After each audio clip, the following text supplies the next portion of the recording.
Dragon, rock dragon, come get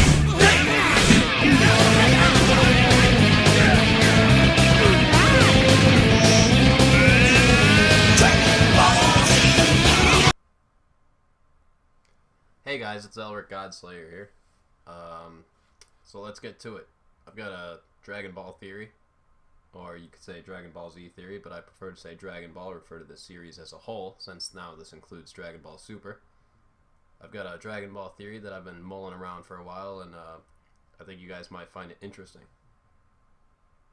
Now, there's a lot of hype about the false Super Saiyan, since Trunks just went into what appears to be false Super Saiyan Blue last week, and so we're going to talk a little bit about the false Super Saiyan here.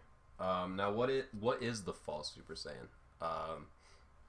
What I've come to understand is that false Super Saiyan is what happens when a Saiyan is basically capable of going Super Saiyan, but is unable to do it.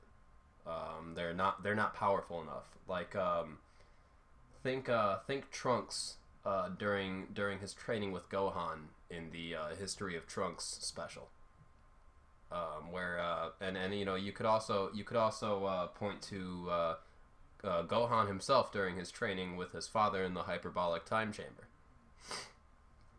Now. And my belief is that in these instances, had they been powerful enough, they probably would have gone Super Saiyan, or perhaps they just didn't have the emotional stimuli. But you know, Gohan's situation and Vegeta's situation, who we're going to talk about here in a minute, differs. So that proves that you don't need to be exactly traumatized for it to happen. It can be done through essentially will alone.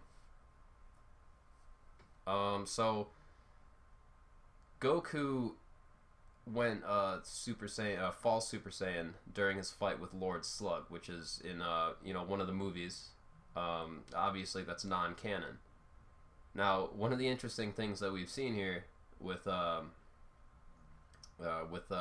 Dragon Ball Super is that we've seen something that's non-canon bridge the gap into canon, because if Trunks' form is actually a false Super Saiyan Blue, then that's the first time that we've seen something from one of the movies translating its way into the actual canon of the show.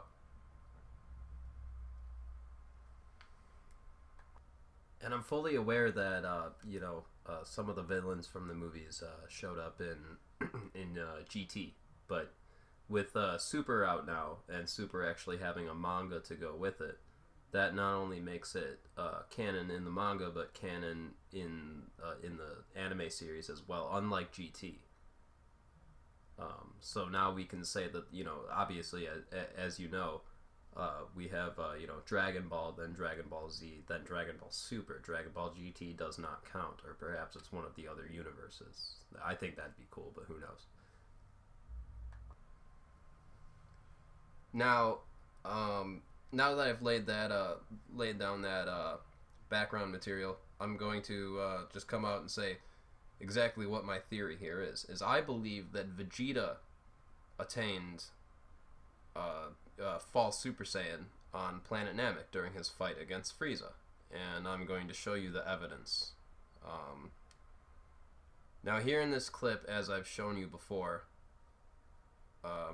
we have Trunks going false Super Saiyan Blue. Now, what happens is that his aura turns blue, but his hair remains gold, which is interesting, because now what are the characteristics of the false Super Saiyan? When somebody becomes a false Super Saiyan,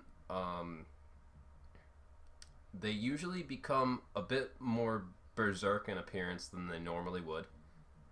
The eyes turn white. They lose all pupils and irises.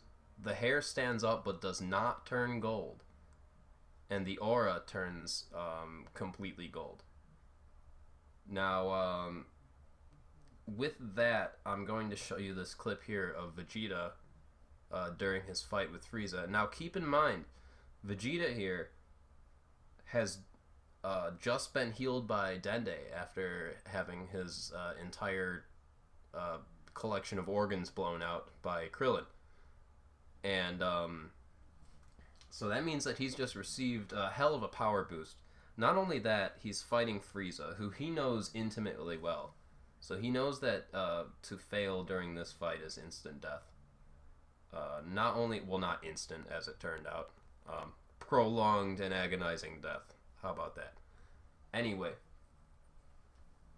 Also, this is the person who killed his father and destroyed his planet and kept him as a slave for however many years, 30-something years or so, 20-something years perhaps. So look what we have here. Now, his aura is gold. It's flashing gold right now. And there's no more blue. His traditional color has always been blue. There's no more blue. It's all gold. Not only that, he looks crazy even for Vegeta, and his eyes have gone completely white. Now, does that shares all of the characteristics of not only the Goku clip that I showed you, but also the Trunks clip. So Vegeta's going all or nothing right here, and I believe that after you've watched this scene, now keep in mind, now remember the scene with Goku doing it. And keep in mind that Goku, and I believe that Goku would have gone Super Saiyan, full Super Saiyan against Lord Slug had he been powerful enough at the time. He lacked the required level of ki to do it, I think. Or the level of training, perhaps. And that could be the difference there, is that Vegeta only attains Super Saiyan fully after training himself heavily, the same way Goku always does. Which I don't see much in the way that Frieza never felt the need to train. I don't see Vegeta ever feeling the need to really train. Battle was training enough. So that could be a major difference there. But I think that Goku would have gone Super Saiyan against Lord Slug. And the reason I bring up the training is because of his time spent on the way to Namek, training under increased gravity all that time, and plus all of his mental discipline and the frankly telekinetic abilities that he displayed once he arrived on Namek.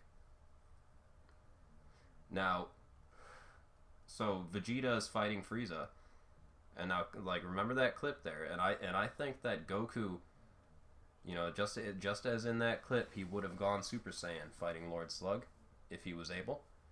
I believe that Frieza here is going to go, or Vegeta rather, would have gone Super Saiyan against Frieza here if he could have. So you can draw your own conclusions. You've seen the clips. What do you think? Let me know in the comments. Thanks for watching.